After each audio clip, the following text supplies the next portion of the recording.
liudyti Jėzų. Jis žemės druska, jis pasaulio šviesa. Neįmanoma nuslėpti miesto, kuris pastatytas ant kalno.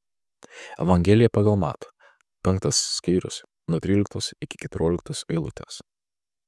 Kartais daromas stiprus spaudimas, kad mes kaip krikščionys turime liudyti Jėzų, turime daryti tai ir 100 kitų dalykų, jei norime visus patenkinti. Bet Jėzus yra daug paprastesnis. Jis tiesiog patvirtina, kaip yra. Jūs esate šviesa ir druska.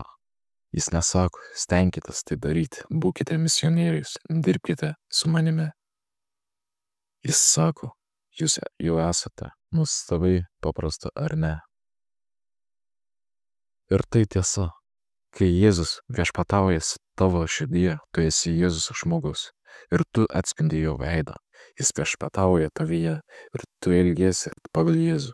Jis pirmoja tavo mąstymą ir tu mąstai krikščioniškai. Jis numato tavo veiksmus ir jei jie yra krikščioniški. Jei jis yra didžiausias tavo širdyje, tuomet tu esi pasaulio druska ir šviesa ir niekas negali to pastebėti. Jėzus mums davė skirtingų talentų ir dvasinį dovaną. Vieną jis laimina muzikinis sugebėjimas, kitą meniniais, trečią padaro aukso lokalu. Dar kitą apdovanoja kompiuterinėmis žinomis. Vieni gauna mokymo dovaną, kiti turi evangelizuoti ir žmonės iš tikrųjų tai įtikė. Dar kitą Dievas parengė lyderiauti ir žmonės jo seka. Yra tiek daug skirtingų dovanų. Jei neturi muzikinio talento, turi kažkokį kitą. Jei negalim pamokslauti, gali kažką kitą daug geriau.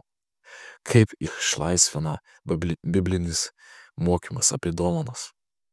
Nėra jokio spaudimo. Ir tai viskas, nes Jėzus gyvena mūsų širdyse.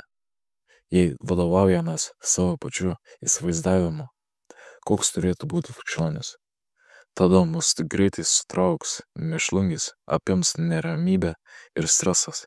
Mes išseksime, kai pagaliau suvoksime, kad taip toliau neįmanoma, savo vietą ir darbą mes perleisime Jėzui. O jis gali padaryti su mumis kai ką nuostabaus. Jis turi mums vietą atitinkamai pagal mūsų talentus. Jis turi mums užduočių. Jis rimtai mus žiūri. Jis nori tikrų darbuotojų, kurie klauso jo ir eina su jo. Jis yra viešpats, kuris gerai mumis rūpinasi.